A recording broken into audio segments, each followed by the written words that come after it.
Tandis que le pouvoir de l'Église diminue, les politiciens démontrent leur autorité. Le ministre provincial, René Lévesque, nationalise l'industrie hydroélectrique de la province. Hydro-Québec devient alors un important symbole du nationalisme économique. À l'automne 1962, le sigle FLQ apparaît un peu partout sous forme de graffiti dans les grandes villes du Québec. Une nouvelle organisation indépendantiste est née, le Front de libération du Québec. Le premier FLQ là, est arrivé au début de la Révolution tranquille. Là, le Québec se réveillait. Il est arrivé au moment de l'étatisation de l'électricité, puis René Lévesque a dit, nous autres aussi, les Canadiens français, on peut avoir des jobs. Les graffitis vont rapidement faire place à des actions d'éclat plus audacieuses. À l'automne 1963, une petite gare et un abri de passagers sont rasés par les flammes. De plus, 3 camions du Canadien national sont incendiés dans l'ouest de l'île de Montréal.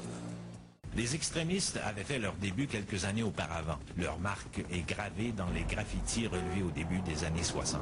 Au fur et à mesure que la décennie progresse, ce qui était perçu comme impertinent est devenu terrifiant.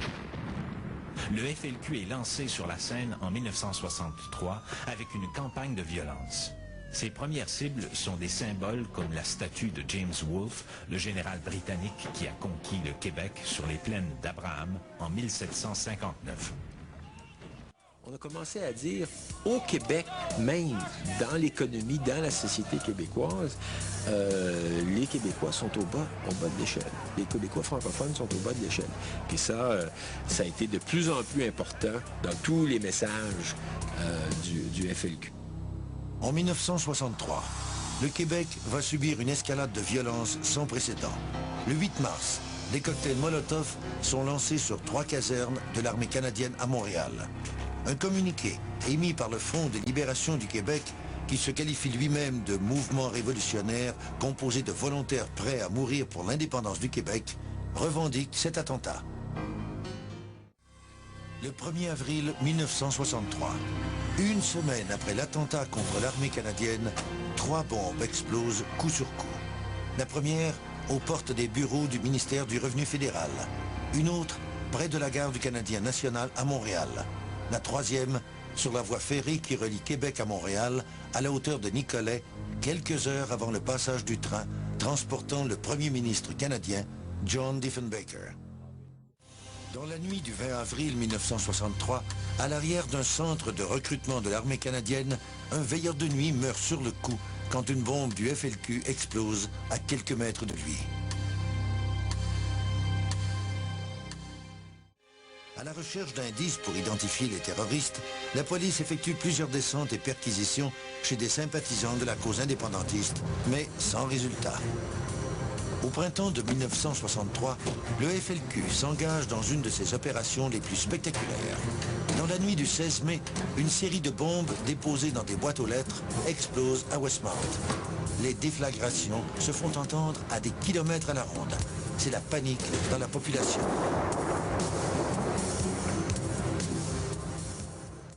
L'armée prend position à Westmount et inspecte systématiquement toutes les boîtes aux lettres de ce riche quartier anglophone de Montréal. On découvre 3 bombes qui n'ont pas explosé.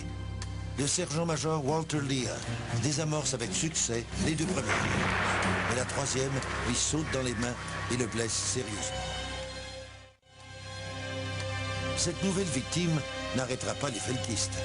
D'autres attentats à la bombe vont se succéder avec une rapidité stupéfiante. Quelques semaines plus tard, à l'occasion de la fête de la Reine, le FLQ fera éclater sa bombe la plus puissante.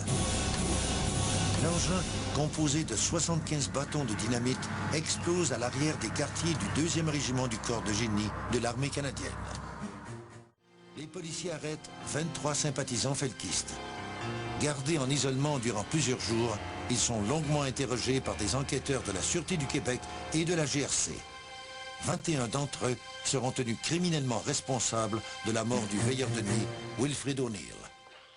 C'est dans ce climat de tension sociale et politique qu'à l'automne 1964, Jean Lesage, le premier ministre du Québec, s'apprête à recevoir officiellement la reine d'Angleterre, Élisabeth II. Cet événement va provoquer une des plus célèbres émeutes de notre histoire, connue sous le nom du samedi de la matraque. Le 12 octobre 1964, le cortège royal entre à Québec. Plus de 5 millions de troupes ainsi que 1000 policiers se massent le long du trajet que la reine doit emprunter.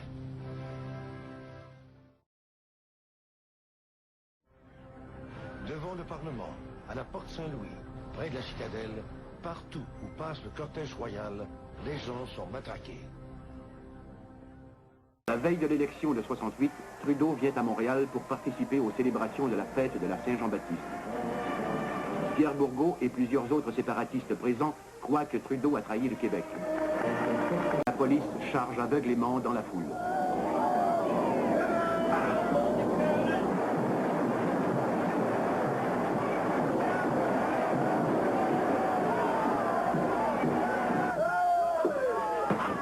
La bataille fait rage à ses pieds entre policiers et manifestants, tandis que le défilé continue comme si de rien n'était.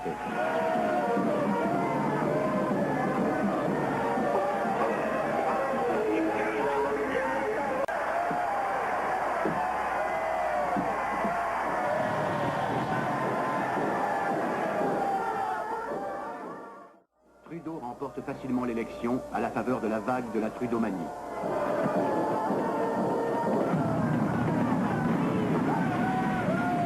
Le Canada anglais fait bien sentir à Trudeau qu'il attend de lui qu'il brise la vague séparatiste. En mai 1968, de nombreux attentats à la bombe sont dirigés contre des compagnies dont les travailleurs sont en conflit de travail.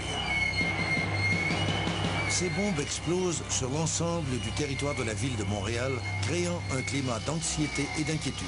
Devant la gravité des événements, Jean Drapeau, le maire de Montréal, décide de prendre la situation en main. Le 16 décembre, il annonce que la ville offre une prime de 10 000 $ à quiconque peut fournir des renseignements menant à l'arrestation des terroristes. Les présumés auteurs des attentats et à leur arsenal.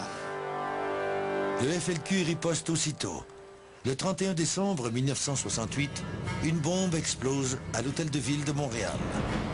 Le même jour, une autre explosion endommage les bureaux du ministère fédéral du Revenu. Enfin, une troisième bombe est désamorcée à l'entrée de la place Vauquelin, sous le bureau du maire. Une bombe d'une très grande puissance éclate à la Bourse de Montréal. L'attentat fait 27 blessés. Depuis cette série d'attentats, Montréal est en état de siège. On a établi des barrages dans les rues de la ville. On multiplie les contrôles, les fouilles et les perquisitions. On arrête alors un nommé Pierre-Paul Geoffroy. Dans son appartement, les policiers découvrent une centaine de bâtons de dynamite, des détonateurs, 2 bombes et de la littérature révolutionnaire. Pierre-Paul Geoffroy a effectivement pris sur lui des attentats qu'il n'avait pas commis, bien qu'il ait été quand même important dans ce réseau-là. 2 militants du FLQ sont aperçus à une base de commando en Jordanie. La base est dirigée par l'OLP. What is your main goal when you go back to Quebec? Our main goal is to modify our military strategy. Instead of continue to bomb some place, we will make selective assassination of certain leaders in Quebec. Leaders who are not elected by the people, who are just chosen by either mafia or American imperialism. Le FLQ s'inspire des révolutionnaires de Cuba, du Vietnam, de l'Algérie et d'ailleurs dans le monde. Le premier parti politique à préconiser la souveraineté obtient de faibles résultats aux élections provinciales. Mais le mouvement devient plus fort avec un nouveau parti et un nouveau chef. René Lévesque abandonne le Parti libéral provincial et met sur pied le Parti québécois. Le Parti québécois séparatiste mène une campagne électorale impressionnante et remporte près du quart du vote populaire. Cependant, le parti de René Lévesque est presque exclu de l'Assemblée nationale. Avec le Parti québécois. En 1969, un nouveau parti indépendantiste, le Parti québécois, impose maintenant l'idée que l'indépendance peut être faite sans violence. Désormais, l'action terroriste du FLQ n'a plus de raison d'être.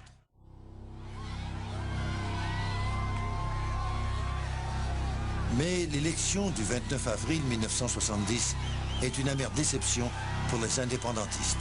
Le Parti québécois, avec 23% du vote, ne fait élire que 7 députés sur les 108 de l'Assemblée nationale. Cette défaite va aussitôt relancer l'action terroriste du FLQ.